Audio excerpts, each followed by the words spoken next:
Assalamualaikum teman-teman semuanya, selamat datang lagi di channel Nelma Daan.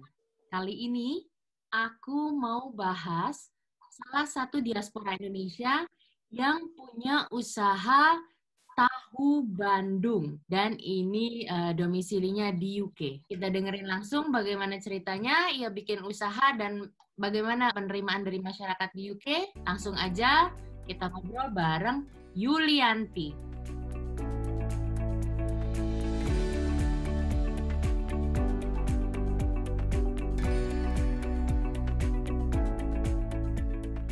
Halo Mbak Yuli, apa kabar?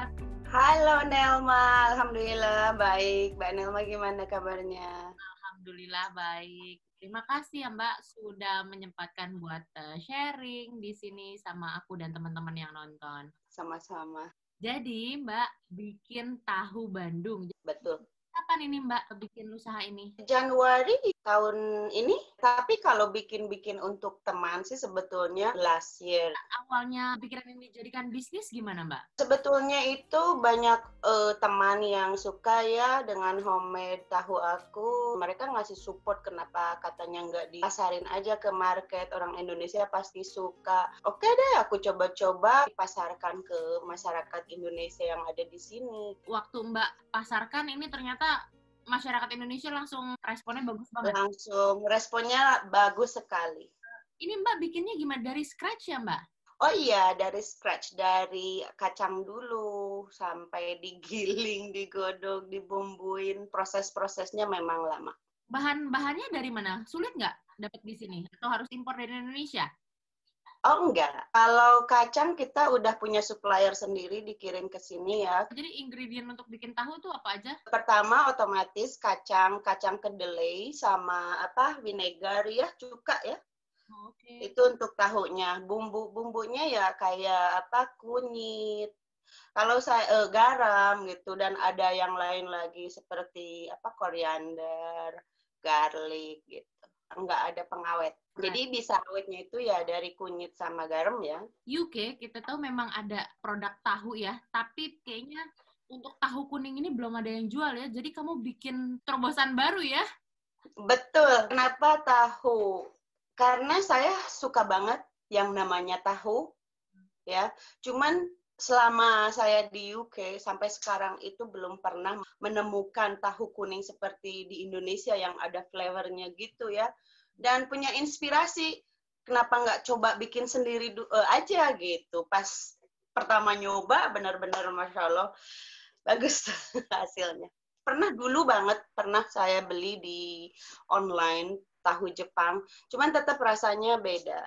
Nggak ada yang menyerupai tahunya Indonesia dan juga nggak ada tahu Bandung. Jadi Mbak sebenarnya berani juga ya Mbak ya untuk memulai satu barang yang baru untuk diperkenalkan di UK ya? Berani karena saya udah percaya dan yakin dengan produk saya gitu untuk dipasarkan ke masyarakat Indonesia. Dan ternyata alhamdulillah sih sekarang bukan masyarakat Indonesia aja customer-nya. Jadi Mbak Yuli ini ada background-nya pernah pelajari pembikinan tahu? Bikin tahu khusus enggak. Aku memang sebelum bikin tahu itu pernah kerja di restoran ya sebagai kitchen manager waktu itu. Restorannya lumayan besar, aku nge-handle sampai 5 restoran. Punya experience di F&B industry, makin yakin ya untuk menjual ini. Betul. Customer-nya jadi sekarang nggak hanya orang Indonesia ya Mbak?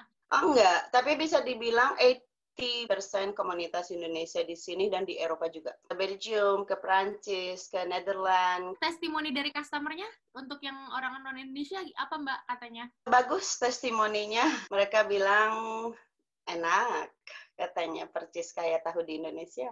Tahu dari Yulis Kitchen itu lebih enak daripada tahu Indonesia.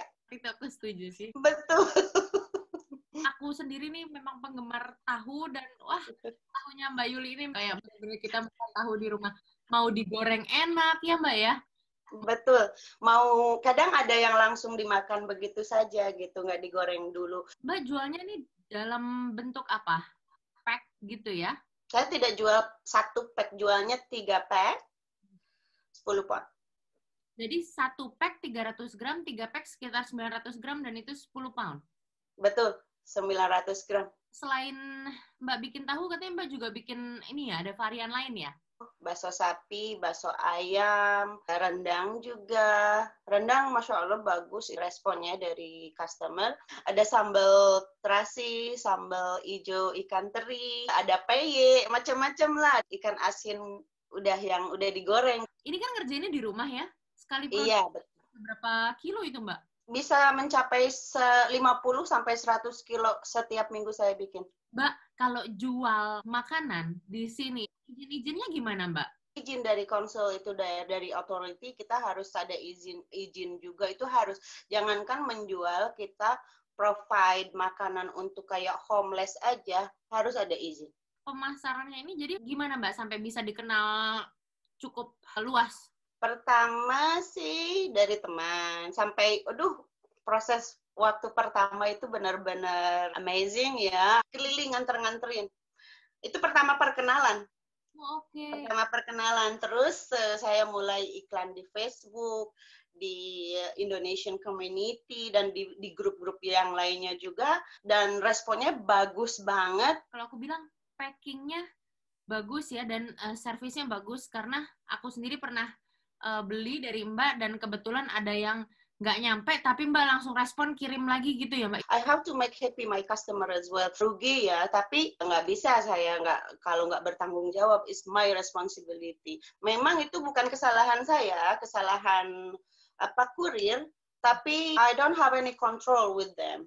Mbak, selama bikin usaha ini tantangannya apa sih Mbak? Alhamdulillah, nggak tahu ya, saya alhamdulillah enjoy ya walaupun capek. Nah, ini passion saya ya, jadi I just enjoy with it. Tips untuk bedain tahu itu masih fresh atau enggak tuh gimana Mbak? Kalau membandingkan fresh enggaknya itu dari pertama ya, dari bentuknya, kedua dari baunya, ya. Ketiga itu kayak slimy, kalau slimy itu udah nggak bagus, itu udah basi. Jadi kesat, kalau masih bagus itu kesat, pas dipegang itu kesat. Punya saya bisa di frozen asal jangan dibuka dari kemasannya. Jadi frozen terus di frost, baru dibuka dari kemasannya, baru dimasak. Bisa kuat sampai 1-2 bulan di kulkas itu. Tapi kalau beli tahu kamu nih memang sebenarnya nggak bakalan di frozen ya. Kayaknya customer-nya juga nggak bakalan frozen karena nggak cukup 1 pack, teman-teman. Itu enak banget tahunya. Dijualnya buka PO dulu atau bisa pesan anytime? Kalau pesen bisa anytime. Kalau ke retail kita itu masih dalam proses ya, karena COVID juga gitu, masih dalam proses karena membutuhkan banyak prosesnya itu. Oke, keren banget ini usahanya. Jadi inspirasi kalau misalnya ternyata tinggal jauh dari tanah air, tetap bisa berkarya, bahkan betul. Jadi menurut kamu Mbak, yang paling enak tahu kamu ini dibikin apa? Yang paling enak tahunya, kalau bahasa Sundanya itu tahu gecek ya. Kayak tahu remas gitu. Tahu remas, cuman gampang banget bikinnya itu. Irisan daun bawang sama irisan cabai kalau suka gitu, digoreng pakai olive oil. Saya sukanya pakai olive oil. Terus tinggal diremas aja itunya, tahunya. Setelah itu dikasih roiko dan white pepper, diaduk-aduk sampai airnya mengering dari tahu gitu. Udah itu enak. Kalau suka kemangi ditambahin kemangi juga. Enak banget. Kalau enggak ya yang simple digoreng crunchy, enak. Wow, aduh, itu tahunya Mbak Yuli ini kayaknya aku udah coba segala macem gitu ya, tapi untuk yang digecek itu aku belum coba emang. Kayaknya itu udah pasti wangi banget dan simple banget ya Mbak ya? Very simple, itu inget ya waktu kecil itu hobi. Jadi kalau teman-teman penasaran, terutama yang di UK dan Eropa, langsung aja bisa pesen ke Mbak Yuli pas respon. Dan harganya juga ya masih reasonable ya Mbak ya.